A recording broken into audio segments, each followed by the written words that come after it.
Now, we want to zoom into Asia now. And just mentioning that 600 billion that's missing, that's a huge amount.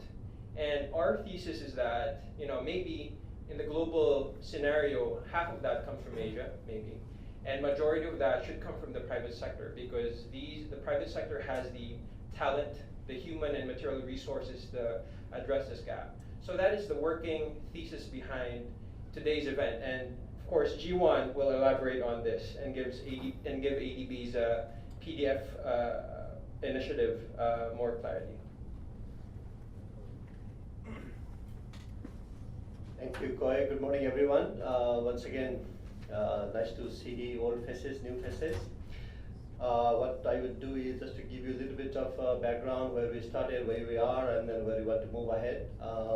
As you can see, we started our SE4All Investor Forum for this in the 5th or 6th. But after the launch of the SE4All and us together with UNDP and SCAP being the regional hub, so we thought that not only limited to energy access, but one needs to expand that one to renewable energy and energy efficiency as well. But our still focus on the energy access will continue, but that doesn't mean that we cannot work on the renewable energy and energy efficiency. But the idea here is that the successful model of doing it for energy access could also be replicated for renewable energy and energy efficiency. So that's why we expanded the scope a little bit and we started calling it as a Sustainable Energy for All Investor Forum.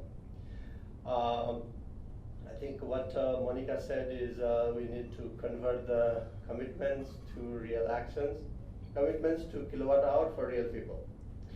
And then how do we do that? I think this is where we need to dive deeper into making those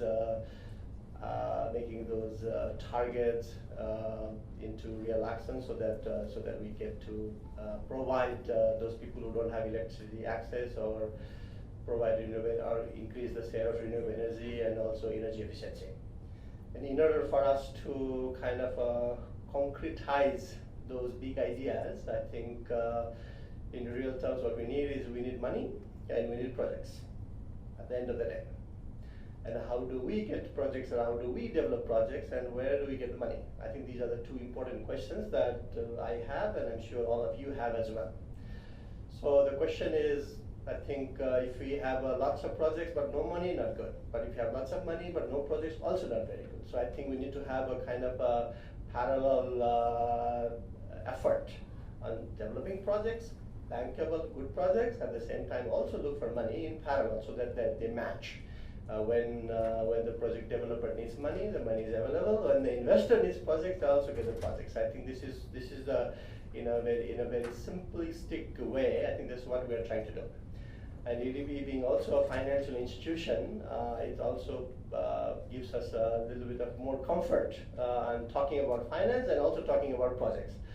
But as my boss Yongping Zai mentioned earlier, that our efforts, even we combine with all other MDBs, our contribution is still 1%, 2%, 3%, 5%. So it's still very, very little of how do we still finalize, or how do we still mobilize additional financing to reach the need. And this is where we thought that these efforts like this project development facility, investor forum would be very helpful. So I will try to spend a little bit more time in taking this forward. So there is a $36 billion, $45 billion. I mean, this amount of money is required to even to meet that energy access is significant.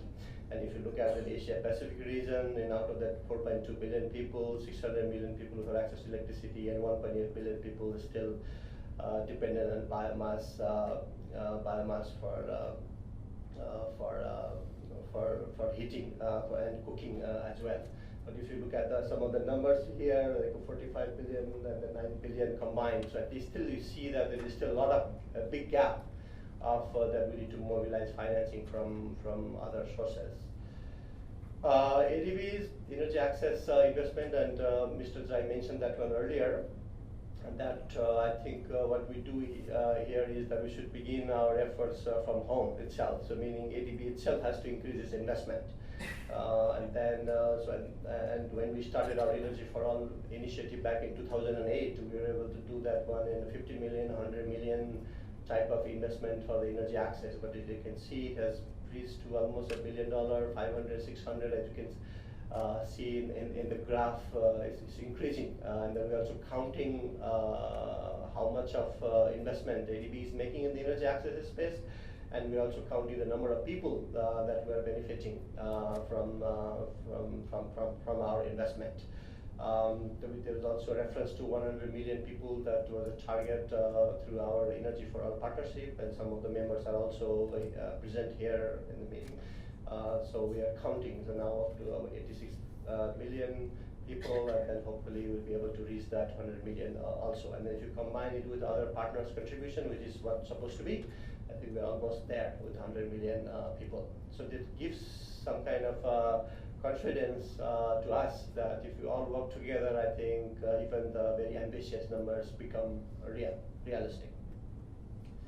So let me move on to a little bit about it's kind of a little bit of philosophy of our project development facility.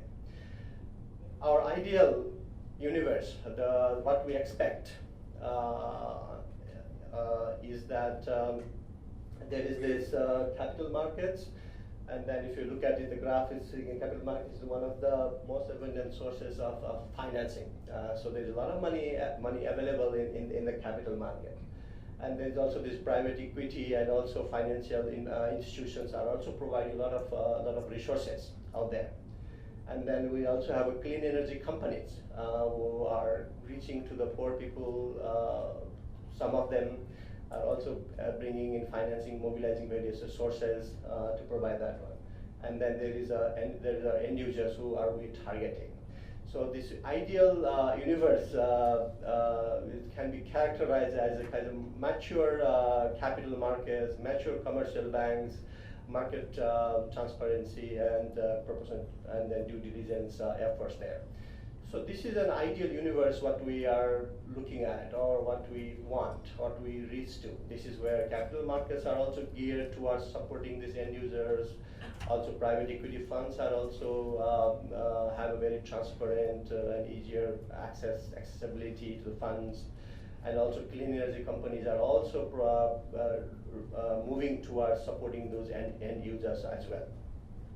So I think if we have all these 4 different sources or main key partners, key stakeholders work together, I think we'll be able to reach that gap, the financing gap that we referred to earlier.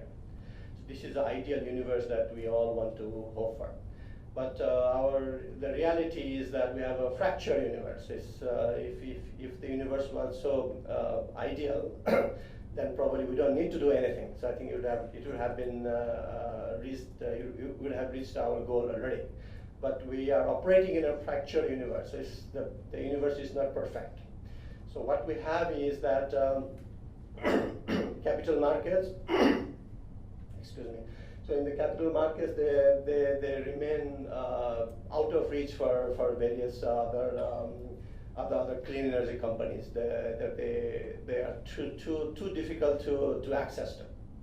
Or sometimes their rules, the government policies, and others don't be so flexible enough to support these clean energy or end user related projects.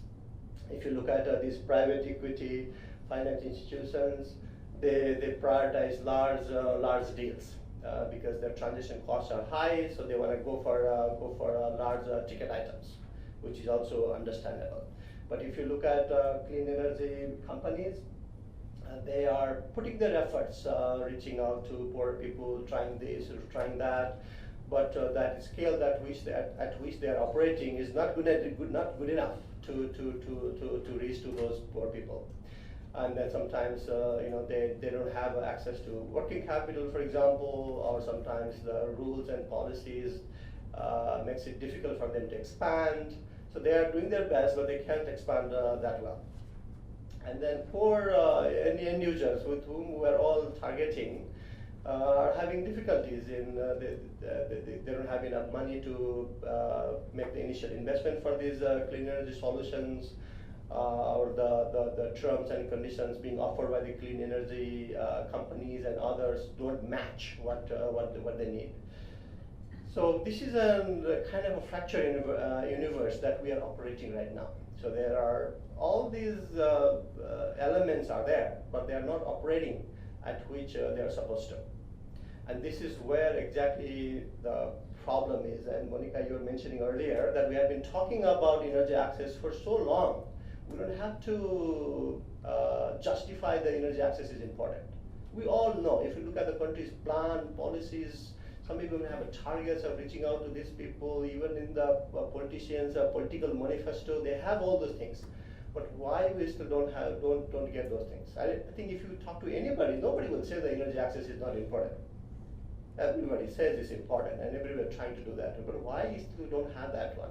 I think this problem, and there are also various reasons, and of course we're talking only from the financing point of view. There's a policies required, institutions capacity required, repair, maintenance, and lots of things are very, very important and critical. But I think when you talk about financing, this is where we are operating. And unless and until we try to get these elements towards our core objective or make it kind of aligned to each other, I think we still need to worry about how to get it there. And this is exactly where all of us needs to work together to assist them to get into and the real people, reach to the real people. So what we are doing under our project development facility is actually, if you look at the project development facility services, we have a project development, startup operations, and expansion application, and then these are the services that we're providing, meaning there's a customized mentoring services, and the blended capital credit enhancement, investor matching, investment referrals, due diligence support, risk saving facility, and deal aggregation. So these are menu of services that we provide for the project developers and also the investors.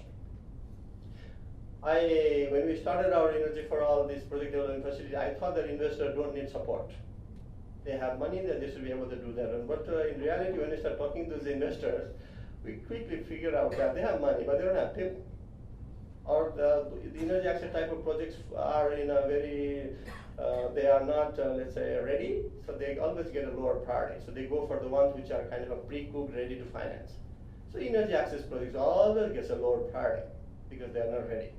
So then when we started talking about some of the investors, they told us that if you help us do some initial due diligence or assist the project developer to refine their business plan a little bit, I think they will be able to support that one easily or more quickly. So I think the idea there is that if you see the different colors there, so I think that our idea is to help, especially there's private equity funds and the financial, and most importantly, these clean energy companies to be much more relevant for these end users and provide that kind of assistance. So we need to support them in such a way through all these services, so that it will be able to do that. And I think in our discussions later today, we'll be talking about some of the examples of how we were able to move that, let's say, the clean energy companies towards end users. So I think there's a different cost. So I think we are assisting them to move upwards, downwards, so that they'll be able to cover more of these services. Just a little bit of numbers, because we are not only talking, we're also using that one in the real life. I think we have supported business development of 65 companies, customized mentoring for 5, 32 projects where we're providing investment facilitations. 10 deals have already been closed. And I would also like to visit some of the countries and some of the projects that we are assisting. Also, please take a note that we are doing it in partnership. ADB alone cannot do it, so we have colleagues from PFAN Asia and also Sanjoy from New Ventures, and some of the other colleagues are also, we have provided a lot of support and working together in reaching out these these companies. And we have started doing investor forum here in Manila once a year at least, and we're also doing that one in countries as well, country level. We had this one in Myanmar, Nepal, Bangladesh. Plan to do that in Indonesia as well. I would like to acknowledge the support from our donors. We have a government of Japan, Norway, Austria, Australian government, and Switzerland and Denmark are some of our initial donors who believed in us, saying that these are good efforts to continue. And then we are very happy that we are making some progress, but again, need to do more. These are just my contact details. Feel free to let us know. We are looking for, this is a partnership and collaboration. We need to work together. Those of you who are investors, those of you who are project developers, those of you who are assisting in the process, and then I think if we all work together, we'll be able to achieve our goal, moving towards that ideal universe that we mentioned earlier. So with that note, welcome you once again, and then we want to take a lot of time in this opening session because this is supposed to be more of a ceremonial, but what is really important is that we talk about, we listen to those where we have made some successes, listen to those people who have actually reached those deals, those who have received our support, and then those who are contributing in this effort as well. So once again, and then good luck with your activities today. Thank you.